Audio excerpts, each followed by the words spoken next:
பாரம்பரிய பூவன் வாழை ரகத்திற்கு பதிலாக காவேரி பூவன் என்ற புதிய வாழை ரகம் அறிமுகப்படுத்தப்பட்டுள்ளது. இதுகுறித்து விரிவாக பார்க்கலாம்.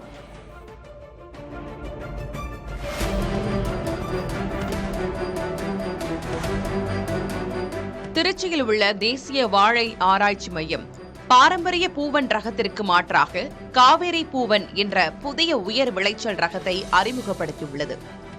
20 ஆண்டு கால தீவிர ஆராய்ச்சிக்கு பிறகு உருவாக்கப்பட்ட இந்த ரகம் விவசாயிகளின் லாபத்தை அதிகரிப்பதோடு நுகர்வோருக்கு கூடுதல் ஆரோக்கியத்தையும் வழங்குகிறது.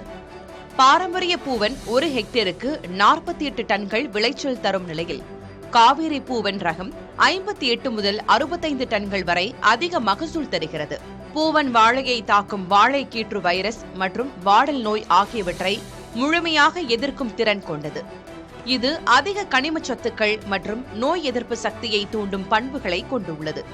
மேலும் இது நீண்ட காலம் கெடாமல் இருக்கும். தமிழ்நாடு, கேரளா உள்ளிட்ட மாநிலங்களில் நடத்தப்பட்ட சோதனைகளில் இது சிறந்த முடிவுகளை தந்துள்ளதாக வாழை ஆராய்ச்சி மையம் சார்பில் தெரிவிக்கப்பட்டுள்ளது. வாழை ஆராய்ச்சி மையம் இதுவரை 9 வாழை ரகங்களை அறிமுகப்படுத்தியுள்ளது. 2007 உதயம், 2019 காவேரி கன்யா, காவேரி சபா மற்றும் காவேரி ஹரிதா, 2021 காவேரி சுகந்தம், 2022 காவேரி கல்கி, 2024 காவேரி காஞ்சன், 2025 காவேரி வாமன் மற்றும் இப்போது காவேரி பூவன் ஆகிய ரகங்கள் அறிமுகப்படுத்தப்பட்டுள்ளன.